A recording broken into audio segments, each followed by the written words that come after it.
funniest moments that you've come across as being a DJ? It wasn't something like happened with me, but it was the FSOE Weekender 2 years ago. It's better not to mention the names of the DJs, but there was two DJs that was supposed to play like at maybe 11 p.m. and 5 minutes before their set, they vanished. We found them sleeping somewhere. So yeah, it was a hectic, very funny moment, and the way they woke up and like just went to the stage directly in 1 minute was hilarious to me. Wake up, you're DJing like yes, exactly. It was hilarious. They knew that they were DJing next, but the way they wake up and went to the DJ booth, it was super funny. Super wake up.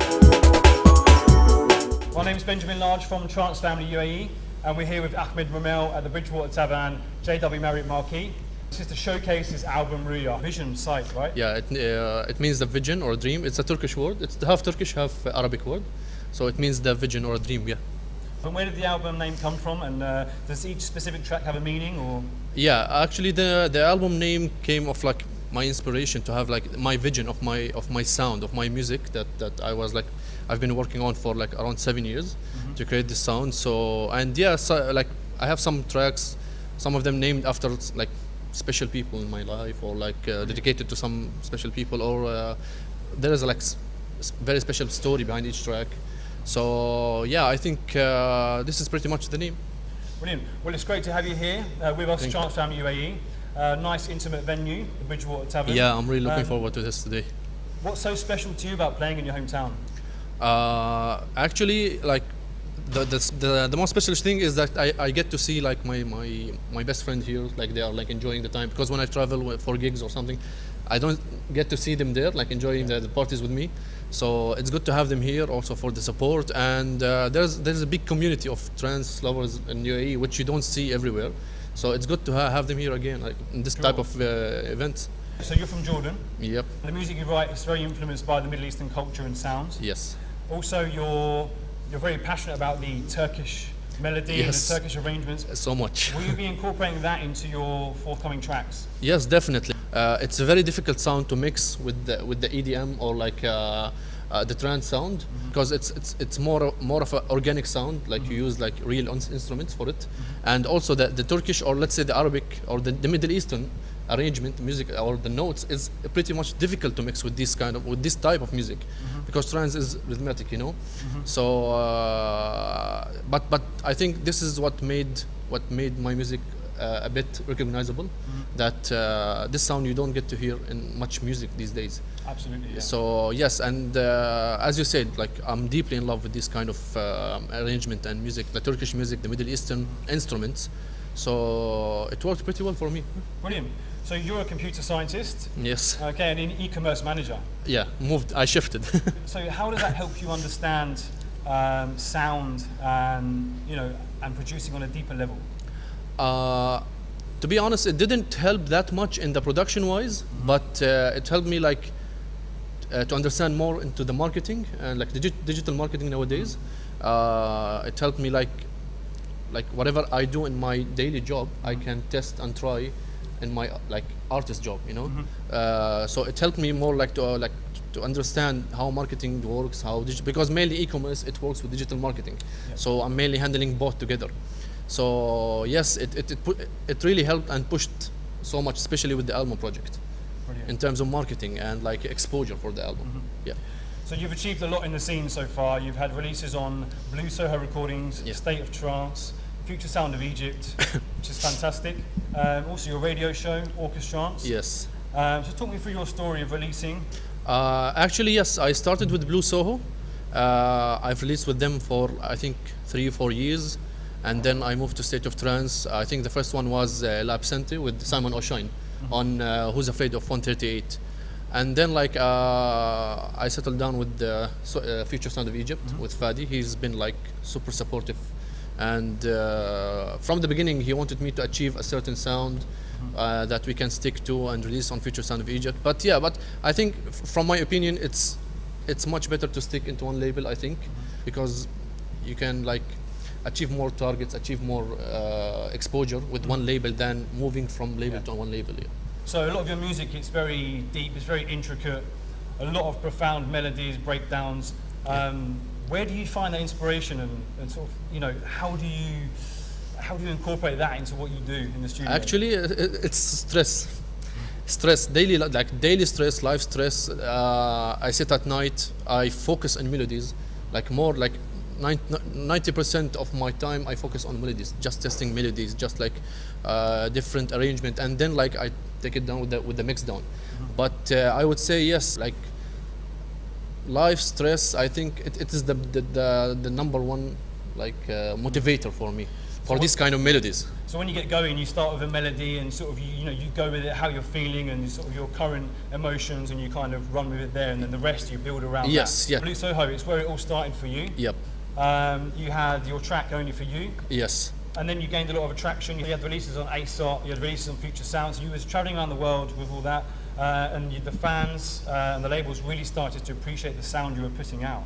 To be honest, like I started like just maybe producing the generic sound of trance, with all the leads and the arps and the basses, just focusing on this sound. Like it was more energetic for me than focusing on the melodic stuff.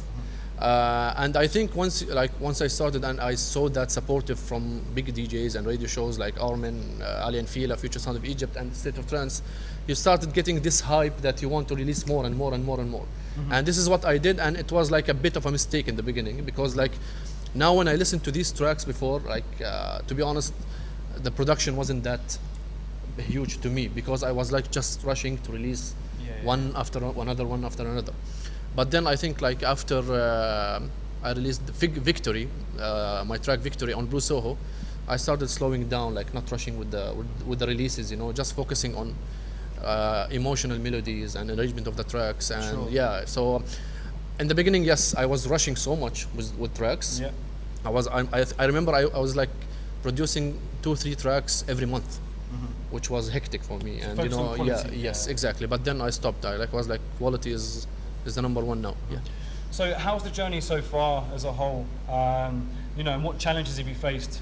You sort of, from Only For You, and then sort of moving on from there as things started to progress. I think the challenge as a producer is like to balance between what the audience wants in the clubs and like to listen in the clubs, in the cars and the trains and their homes, and what you really want to produce, because like sometimes you produce a track, it's very emotional, it's very like it has more emotional than energetic, and then it wouldn't work in clubs or in events or festivals, So I think this is my main challenge. Even till now, I want to add this real instruments, organic instruments into the tracks, but then when you hear it in like big festivals, it's not where it fits. Sure. So you have to balance.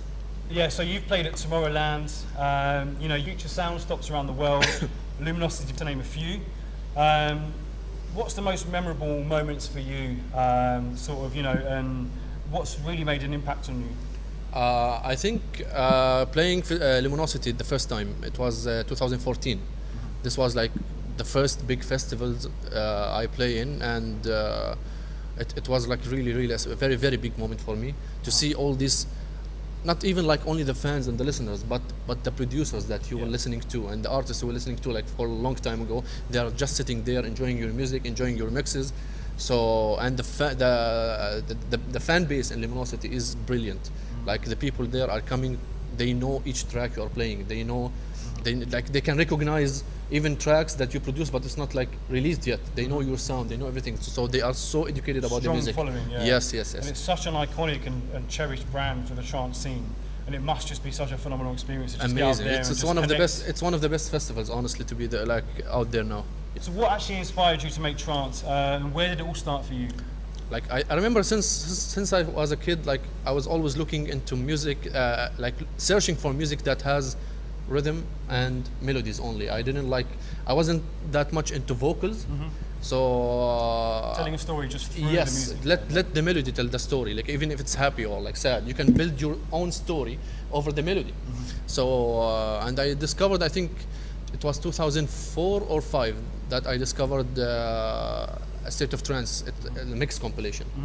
And I didn't know this label or this compilation before. And from then it started. Yes, I found what I want, and I found the genre that I need. I used to like hear like techno and trance before, but Yeah.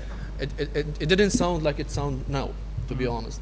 So, but yeah, producing this genre in particular, like it gave me everything I was looking for. Yeah. So you've done a lot, quite a bit of touring. So who were your biggest influences growing up as a kid, and sort of who are your biggest influences right now? Like growing up, there was one Lebanese DJ or producer. His name is Saeed Murad. He was like the first one I listened to. I was like maybe 11 or 12 years old. He was the first one that mixed the let's say trance or house music with Arabic instruments. Yeah. And he was pretty good in this, and he was very famous back then. I don't know if he stopped now or not, but yes, I was so much into his music. Like it was the perfect combination I was looking for. Now I would say Alain Fila, Armin van Buren, Paul van Dyk, Ferry Corsten. These people are still sticking to the sound, and like even like if they changed the sound of their show, but still the selection is brilliant, to be honest. They've stayed true to their passion. They've not been sidetracked or distracted by other things. Yeah. What would you say is your biggest achievements on a personal level to this date? I think to be like having two different jobs in the same day, and somehow to balance between them is my biggest achievement now, because like my daily job, my day job is totally different than the music job. So to be able to achieve, like to be successful a little bit like in both, I think it is my biggest achievement now. Brilliant. Yeah. So let's talk about Asia. It's huge for trance. The passion is really growing over there. Amazing. You've played in Singapore, you've played in Thailand. So what would you say is so special to you about playing over there in Asia?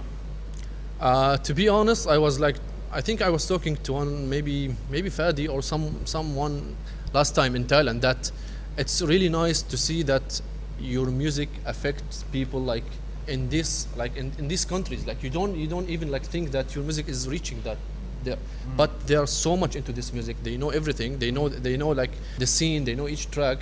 So sometimes it's hard for you. Like we used to know that Europe is the main land for trance, or maybe US. But now the scene is expanding to China and Bangkok and Singapore, and it's really, really big. So to see that success there, and to see like to see them moving from their culture and like just being a trance or techno listeners, like hardcore listeners, is just amazing. I didn't expect that, to be honest. Like in Bangkok last week, I didn't expect that. Wow. So what advice would you give to new DJs, producers trying to break through the scene now, and sort of what attributes does it take to become a successful international artist? One thing I always like say to my friends or colleagues, like don't rush at all. I know the scene is running, like is printing now. Like you get hundreds of releases every week from different labels, but don't rush. Like if you want to be successful in one sound or like recognizable, just don't rush. Like focus on melodies. Focus to bring something in you. Sure. Focus. You don't have to bring something from scratch. It's not there before. Yeah. But you can experiment with different sound and be recognizable. And the achievement you get from there is really, really amazing. Yeah. So don't rush. I would say don't rush. This is what I say to everyone now. Yeah. I used to rush. That's why, because I tried it before. So yes, rushing in this scene, because we have like tens of new artists and DJs like coming up every week. You get to know new names. Some of them are brilliant, and some of them just like copy pasting each other. So I would say just focus on like being unique. Yeah. Okay, and finally, what can your fans expect from Ahmed Romel in 2020? I'm still like waking up from the album production wise, but I can say that there is like 4 new tracks after the album is ready, and I will test 2 new today. Well, from all the team here at TranceFamilyUAE, wish you a very successful career. Wish you luck with all your future events, your future releases, and we look forward to speaking to you again. Yeah, thank you so much, and I appreciate it. You guys been like supportive since day one, to be honest. We always will. Thank you so much.